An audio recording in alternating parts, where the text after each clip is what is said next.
Hello students, please subscribe the channel, drop a like, share and comment. This is exercise number 16 of the Progressive Monthly Magazine, June 2022 on the speed of 100 words per minute. Start. We have as one of the items for discussion today a problem which raises fundamental issues of law and justice. Till now, the state has looked upon an offense as a crime for which the offender must pay. Such offenses, whether you call them crimes or sins, were regarded as evil and attracted as their inevitable consequence punishment.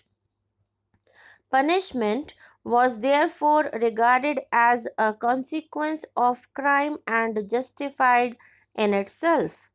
The classic exposition of this view is in the principle an eye for an eye, a tooth for a tooth.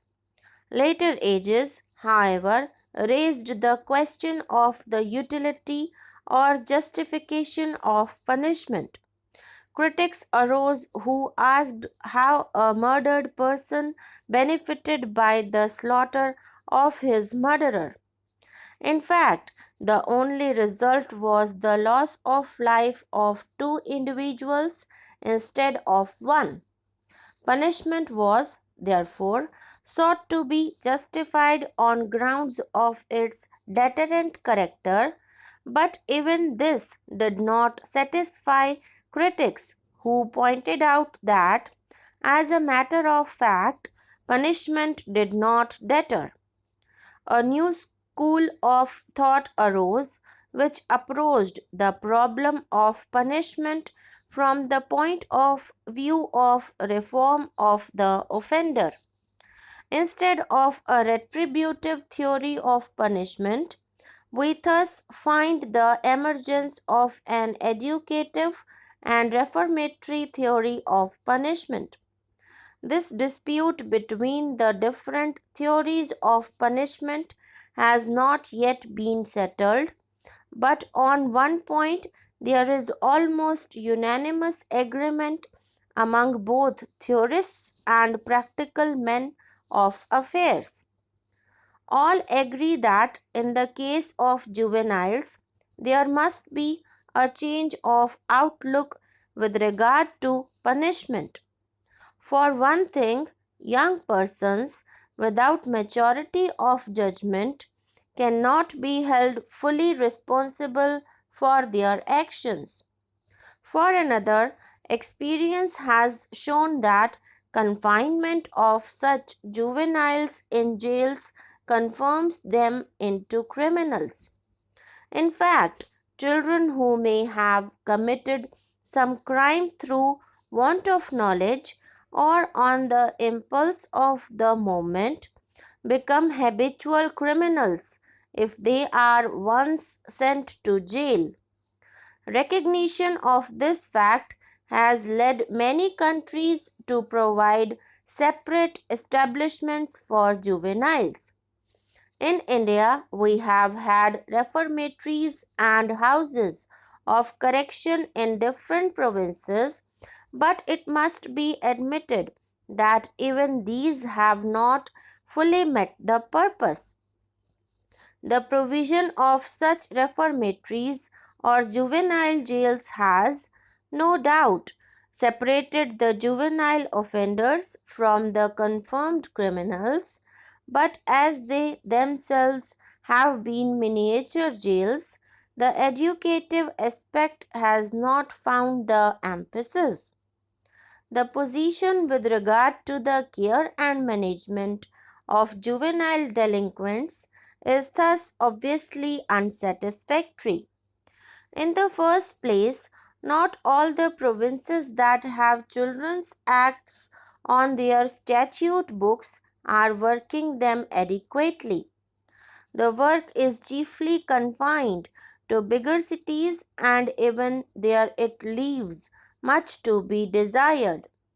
The probation officers have not the requisite training, nor have the magistrates of the juvenile courts the required qualifications. The certified schools are not working properly, and aftercare is all but non existent. A little consideration will show that in a matter like the problem of juvenile delinquency and the proper methods of dealing with it, there must be uniformity among the different provinces. It is also desirable that the practice of this country should conform, as far as possible, to that of other enlightened countries of the world. In the UK, the persons between the age of 8 and 17 are regarded as juveniles and are tried by special juvenile courts.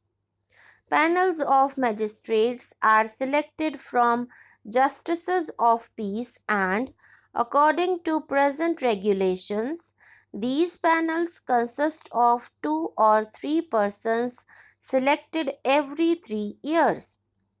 In metropolitan courts, one of the magistrates must be a woman, while outside London this practice is observed as far as possible.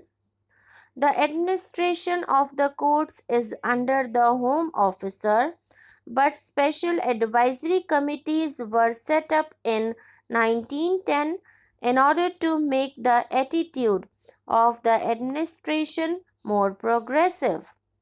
In the past, punishment for the juvenile delinquents was in proportion to the gravity of the offences, but in recent times, the trend is towards the reclamation of the future citizen rather than the punishment of an offender. The changeover from punishment to education is almost complete in the USA and in some of the European countries. In the USA, the upper age limit for juvenile delinquents is 21. Up to the age of 18, the offender is under the exclusive jurisdiction of the juvenile courts, but from 18 to 21, these courts exercise a concurrent jurisdiction with the ordinary courts. The trend of legislation is to make the juvenile courts independent of the ordinary system of criminal justice. In addition to the special magistrates, the USA provides for referees to assist in the hearing and disposition of the cases. Where the delinquent is a girl, it is the practice to associate a properly qualified woman referee with the court.